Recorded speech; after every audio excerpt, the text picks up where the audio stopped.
Before the armor, before the sword, before men whispered his name, he was just a boy. Not prince, not warrior, not protector, just small.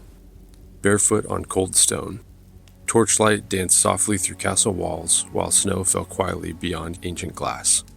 And draped across tiny shoulders hung a cloak far too big for a child, his father's. Heavy, warm, safe. He smiled, pulled it tighter, and ran through torchlit corridors pretending to be brave, pretending to be strong, pretending to be him. And for one perfect winter, with laughter echoing through stone and his mother's voice calling him home, he believed childhood would last forever. And somewhere far beyond the halls, thunder began to roll. In the north, children learned early that winters could kill. Snow, wolves, famine, and war. Every castle was built to keep something out, and every family pretended their walls were enough. His mother was warmth. Firelight, soft hands, stories, laughter. And every night before sleep, she kissed his forehead, pulled the blankets higher, and whispered, "Nothing bad can reach you here." And every night the boy believed her, because boys who feel safe never count locks, never study footsteps, never wake to raise voices through stone. But that winter, something changed. At first, it was small. Longer silences, colder dinners, half-empty cups. His father's footsteps grew heavier, later, louder, and his mother's smile grew smaller every day. Until one night, thunder didn't come from the sky. It came from inside the walls. The boy woke to shouting. Not words, not yet, just noise. Sharp, heavy, wrong. His little feet touched stone, cold and silent. And somewhere down the hall, glass shattered. Then, his mother crying. The boy ran, past torches, past portraits, past sleeping guards, toward the sound. And halfway there, he saw her. Barefoot, tears, nightgown, with hands trembling. She looked at him, eyes wide, and whispered, "Go back," then softer, "Please." But children who love deeply rarely listen when fear wears their mother's face. She disappeared behind heavy oak and turned the lock. And from the other side, the boy heard something he would never forget. 3 words, broken, shaking, almost like a prayer. "Don't let him." Then silence and footsteps. Heavy, slow, coming. The hallway grew quiet, too quiet. Then from shadows, his father appeared. Massive, drunk, breathing hard. Eyes not angry, worse, empty. The boy froze, tiny, barefoot, shaking. And behind him, the oak door, his mother crying, waiting, praying. His father stepped closer, one step, then another, and for the first time, the boy understood. Walls do not always keep danger out. His father reached for the handle, and something small, terrified, and completely impossible happened. The boy moved, not backward, forward. Tiny hands pressed against oak, little feet slipping on frozen stone, tears streaming, heart trying to escape his chest. And with every ounce of 6-year-old courage, he screamed, "No!" Then silence. The castle stopped breathing. Even the fire felt still. The father simply stared. The boy shook. But he didn't move. Couldn't, wouldn't. Because in that moment, he wasn't afraid of the man. He was afraid of what happened if he moved. And slowly, for the first time in his life, his father stepped back, then disappeared into darkness. And the boy never noticed his tiny hands were bleeding. Because for the first time in his life, fear had worked. And somewhere deep inside, something ancient made a promise. The storm had passed while the castle slept, and outside snow covered everything. But one little boy never slept the same again. Because once a child learns that standing watch keeps someone else alive, what happens when he finally grows strong enough to never stop?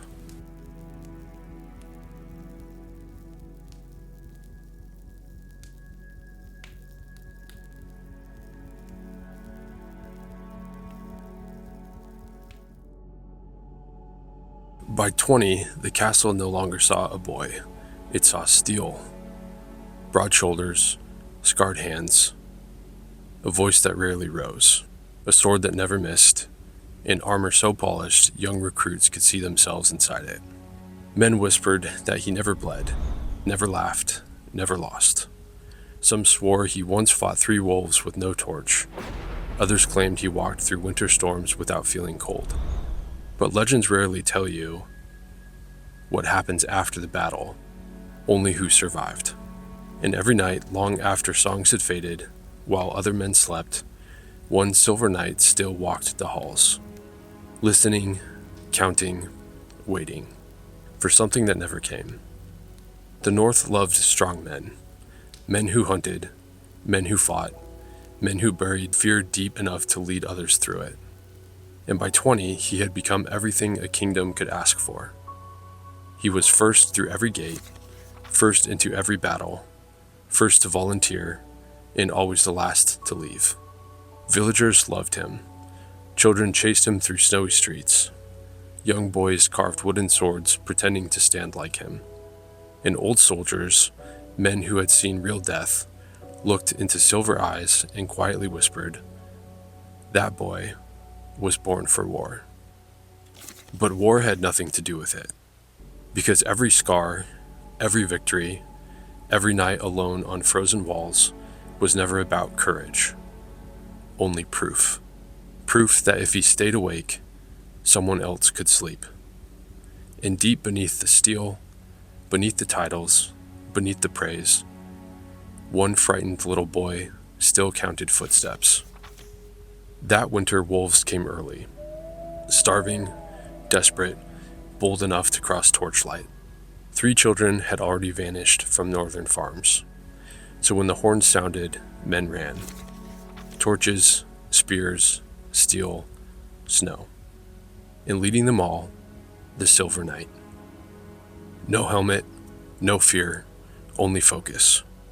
They found tracks deep in black pine, fresh blood, tiny footprints, and somewhere ahead, a little girl crying. The men hesitated. The knight did not. He ran alone through branches, through snow, through darkness, toward the sound. Then silence. Even the wind stopped, and there, between frozen pines, stood the pack. 4 wolves, starving, yellow eyes, blood, teeth. And behind them, a little girl, shaking, crying, too afraid to move. The wolves growled, the knight drew steel, and for one impossible moment, his silver reflection looked 6 years old. Then he charged. Steel, snow, blood, teeth, screaming. The first wolf never touched him. The second never saw him move. The third died with its jaws still open. And the fourth, the largest, lunged straight for the little girl. And something ancient woke. Not courage, not skill. Something older, smaller, terrified. The knight dropped his sword and threw himself between her and teeth, just like before. Steel hit snow, fur hit armor, claws screamed across silver. And for one impossible moment, the entire forest watched a grown man protect a child the exact same way a little boy once protected a door. The wolf fled, the girl lived, and the men who found him hours later carried the little girl home wrapped inside his cloak, while the knight walked behind them, bleeding, silent, and smiling for the first time in years, because fear had worked again. That night, the castle celebrated.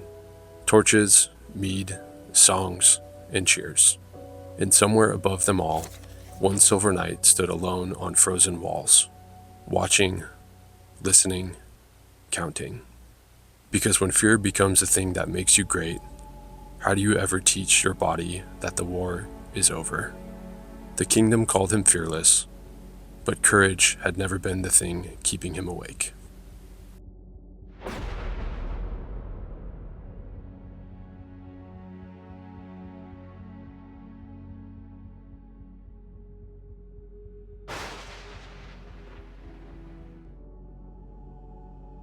By 40, the kingdom no longer called him knight.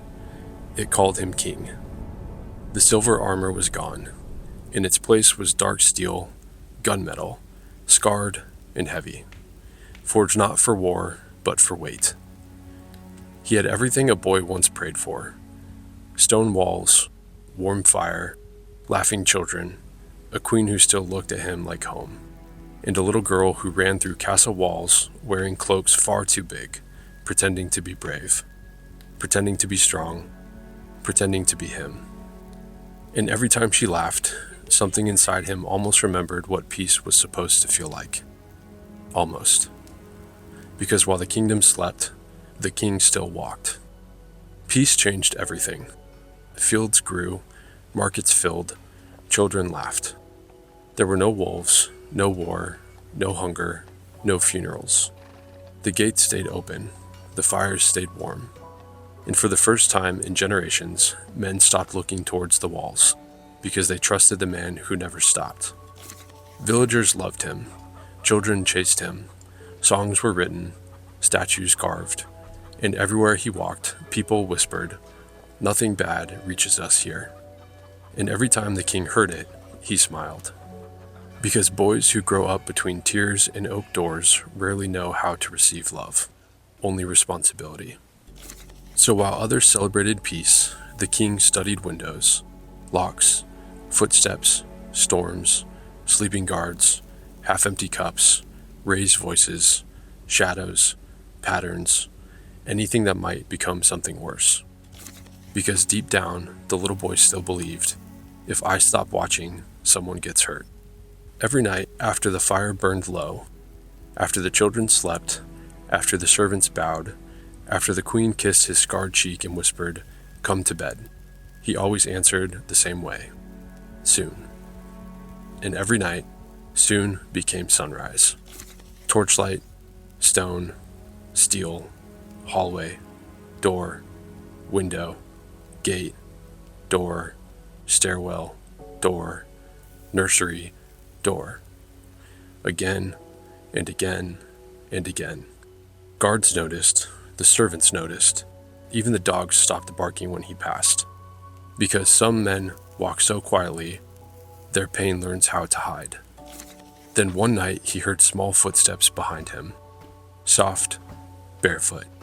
The king turned, and there, holding a tiny lantern with both hands, stood his daughter, 6 years old, cloak far too big, just like him. She smiled proudly and whispered, "Papa, I'm helping." And in that moment, for the first time, the king saw it. Not armor, not steel, not duty. A mirror. The torch slipped slightly in his hand, enough for the lantern glow to catch polished steel. And in his daughter's eyes, for only a moment, he didn't see a little girl. He saw himself. Barefoot, crying, tiny hands pressed against oak. 6 years old, terrified, alone. The king froze. He couldn't breathe. He couldn't speak. He couldn't move. Because for the first time in 30 years, fear was no longer behind him. It was following him. His daughter smiled and lifted the lantern higher. "I checked," she said proudly, "all the doors." Silence. The king dropped to one knee. The armor suddenly felt heavier than ever, and with trembling hands, he pulled her close. Too close. Almost desperate. And for the first time in her little life, the strongest man in the kingdom began to shake. Then, from behind him, came the queen. Barefoot, silent, watching. Tears already in her eyes. Because mothers always know when boys are raising boys inside their wounds. She stepped closer and touched the cold gunmetal over his heart. "You built us," she whispered, "a home." His daughter rested safely in his arms as the queen's voice broke. "But you never," she pressed her hand gently against the steel, "came inside." Silence. No music, no wind, no answer. Only breathing, only armor. Only a little boy finally realizing his daughter had found the same hallway. The castle slept, the torches burned low, and somewhere beneath steel, beneath scars, beneath titles, one little boy finally asked the question he had spent 30 years outrunning. If fear made him strong, why did everyone he loved still feel so far away?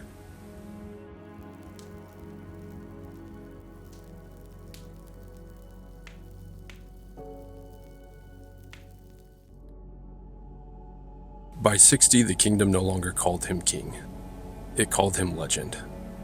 Children pointed, soldiers bowed, mothers smiled, and fathers, when storms rolled in, still whispered his name like prayer. The Black Knight, guardian of the North, keeper of the gates, the man who never slept, the man who never failed, the man who never stopped watching. And somewhere beneath layers of blackened steel, beneath scars, beneath silence, beneath 40 winters and promises made by trembling hands, one little boy still stood in front of a door. And no one had noticed he never left. Peace had lasted decades. No war, no wolves, no famine, no graves. Children grew into parents, parents grew into stories, and stories grew into legend. Statues rose in his honor. Songs were written, banners carried his crest, and everywhere people said, "Nothing bad reaches us here." And every time the old king heard it, he smiled, because deep down, the little boy still believed it was true. That if he watched hard enough, long enough, loud enough, nothing bad could ever find them. But peace never healed him. It only made his fear look like discipline. And over time, the armor grew darker, heavier, sharper, until even the children stopped hugging him. Not because they feared him, but because steel is cold, and little hands always know. That winter, snow fell early, soft, quiet, almost familiar. And long after the fires burned low, long after servants slept, long after the queen had grown tired of whispering, "Come to bed," the Black Knight still walked. Torch, steel, hallway, door, window, gate, door, stairwell, door, nursery, door. Again and again and again. Older now, slower, but never stopping. Then, small footsteps, soft, barefoot, behind him. The old king froze, because some sounds never age. He turned, and there, holding a tiny lantern with both hands, stood his granddaughter. 6 years old, cloak far too big. Time, generations. And she smiled proudly and whispered, "Papa Knight." A pause. "I'm helping." And suddenly, 40 years collapsed. The torch fell, hit stone, rolled. And in flickering firelight, the Black Knight saw everything. The hallway, the oak, the tears, the storm, tiny bleeding hands, his mother, the pounding, the promise, the curse. And now, standing in front of him, another little child wearing his armor, learning his fear. His granddaughter smiled and raised the lantern higher. I checked all the doors. Silence. No breath, no movement, only black steel. Then, for the first time in 40 years, the Black Knight fell. Not in battle, not by sword, not by age. To his knees, hard, steel echoing softly through stone. His granddaughter stepped closer, tiny hand pressing gently against cold black armor. And for the first time in her little life, the strongest man in the kingdom looked tired. Not weak, not broken, just tired. Like someone who spent his entire life holding a door shut. She smiled softly, honestly, and whispered, "Papa Knight," tiny fingers resting against black steel. "Who are you still protecting?" Silence. The old king opened his mouth to answer, but no words came. Only breath, only torchlight, only snow falling quietly beyond ancient glass. Then, a crack. Small, quiet, running slowly across blackened armor. The little girl stepped back, confused. Another crack, then another. Stone creeping softly across ancient steel, up the shoulders, across the chest, along trembling hands that spent 40 winters standing guard. And for the first time since he was 6 years old, the Black Knight finally stopped moving. Still kneeling, still guarding the door. Torchlight flickered across stone, across ancient armor, across the silhouette of a frightened little boy who had spent his entire life standing watch. The granddaughter stared silently, lantern trembling softly in tiny hands. And somewhere deep within black stone, the hallway finally grew quiet. By morning, snow covered the castle walls. Servants whispered, soldiers wept, and children walked silently past the old hallway where a black stone knight still knelt, watching the door. Some called it magic. Others called it a curse. But the queen, who had loved the boy beneath the armor, understood the truth immediately. Some promises are carried so long, they become part of the body. And some children never learn the war is over.